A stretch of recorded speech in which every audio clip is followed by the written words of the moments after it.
Well, what do we have here? Today we got lucky and grabbed one of the Google Stadia Premiere Editions today, or I should say it was delivered to us today. This is Google's first foray into console gaming, or streaming I should say, as basically this is just a controller and a Chromecast Ultra. Should be quite interesting to try. Console streaming is kind of fresh and new. We haven't seen much of it yet, but I know Xbox is working on something, Sony is working on something as well. So it's going to be interesting to see how Google is going to try to enter into this market when they really haven't been doing much gaming compared to the megaliths like Microsoft and Sony. So today we're going to go through exactly what's in the box.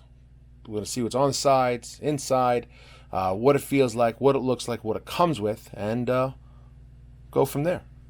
The box is very unassuming. We're not used to boxes for gaming devices or home consoles to be of this size. Generally, we're used to Microsoft's Xbox or the PlayStation 4 or 5 even, where the box is going to be huge. In this case here, the box is quite small.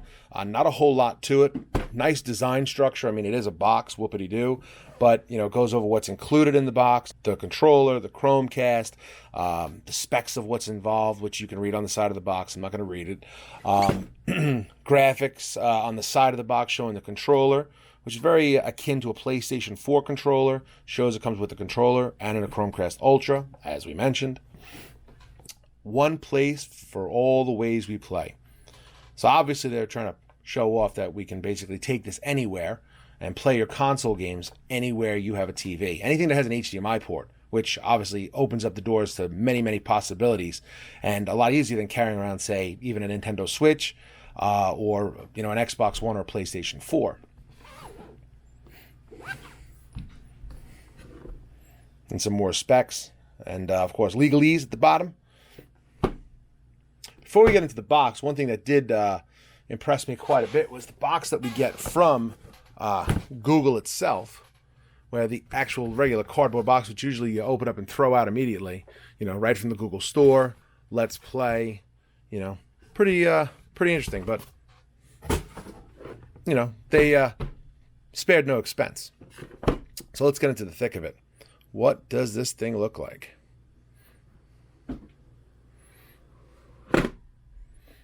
So there we have it. This is the Google Stadia. Like I mentioned, it's very similar to a PlayStation 4 controller. Joysticks are very similar in location. You got the X, the Y, the B, and the A buttons located just like the Xbox One. Luckily, they didn't change the A and the B like the Nintendo Switch, even though gaming for years, I still can't get quite used to it. At the bottom, you got the usual, or I shouldn't say unusual, but the headset jack takes a standard 3.5mm jack. You got the USB-C charger in the rear. Shoulder buttons, trigger buttons. You have your atypical D-pad, menu buttons, also a share button as well. And undoubtedly the Google Stadia icon that's right here is more than likely for accessing menus, just like the Xbox One button, or even the PlayStation 4 button as well. Inside the box, got some wires. Got the charging cable, it's USB-C. Charge the controller. Got the standard brick, which we all have about 500 of these in drawers everywhere. Got another charger. This is for the Chromecast itself, which is actually the smaller USB, which we also have a ton of these laying around everywhere. And this is the brain to the outfit, the Chromecast Ultra that connects to your TV. Power jack in the back to give it some additional power. And this is primarily, or is only, what you're going to be streaming to. Nothing gets downloaded, which is great.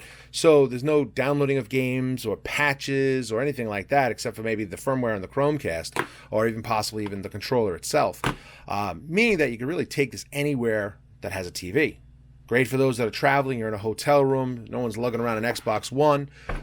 Some of us carry around the Nintendo Switch, but that has limited games and whatnot.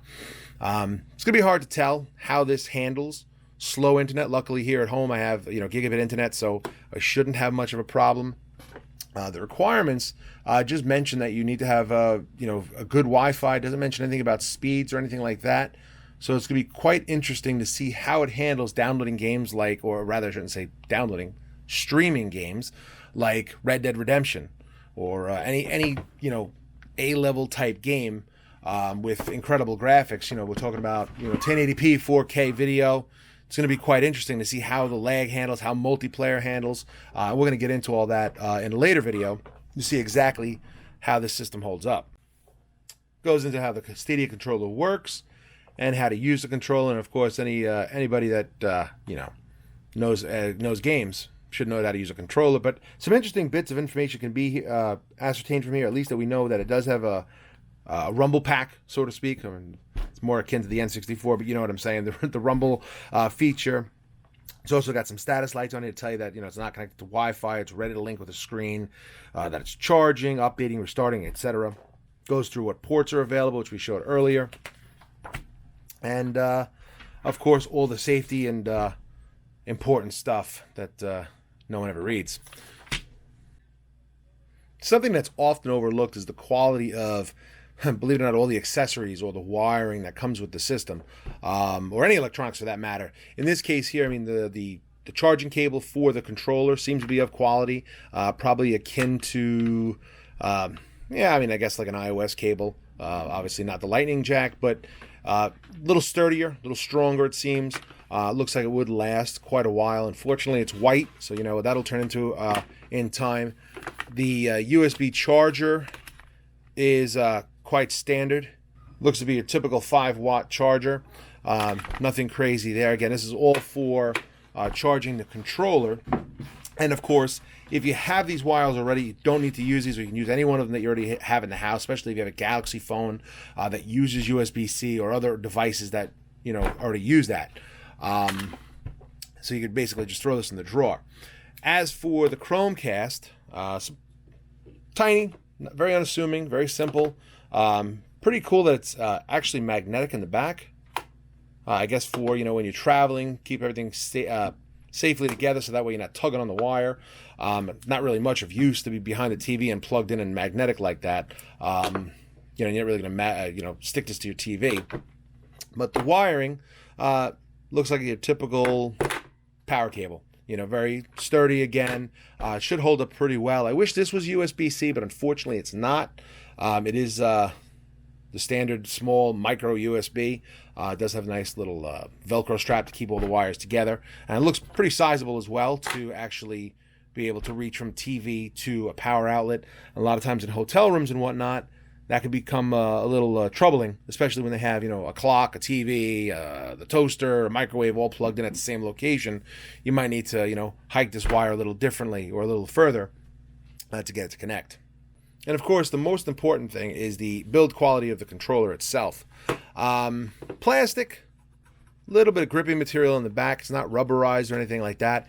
It does have an integrated battery, which is okay. We'll see how that holds up over time. Joysticks feel very good. They don't feel very, maybe like your first gen Xbox 360, right? Not as strong as like an Xbox One or a PlayStation 4. Buttons are nice and sticky. Doesn't feel like your third-party controller. One of those things that really bother me is aftermarket controllers. They usually don't feel too good. This isn't terrible. This actually, I can enjoy playing it. It's got a nice heft to it as well. Doesn't feel cheap. Doesn't feel chintzy. Doesn't feel like it's going to break. Wish the corner buttons had a little more tension, but we shall see how it actually works in game time. All the joysticks, both joysticks rather, push down. Buttons all feel soft. The D-pad being a crosshair, which is nice, also feels pretty sturdy. Again, the only miss that I think is the rechargeable battery, kind of akin to the Xbox Series 2 Elite controller, which again, right now isn't a problem, but over time we shall see if that's going to be a problem. But we'll give it a shot. So that's all that we have today in terms of the unboxing. There's not a whole lot to it, as you can see. A couple wires, a controller, and a Chromecast Ultra. Believe it or not, this little thing, a little hockey puck, if you will. We're going to give it a good run and see what this thing can actually do. how this holds up in the gaming market, how this compares to Microsoft's xCloud or a PlayStation streaming service. Should be interesting, especially with the next-gen consoles coming out with the Xbox Series X and the PlayStation 5. Thinking about how Microsoft and both PlayStation are going to have game streaming to iPhone, Android, PCs.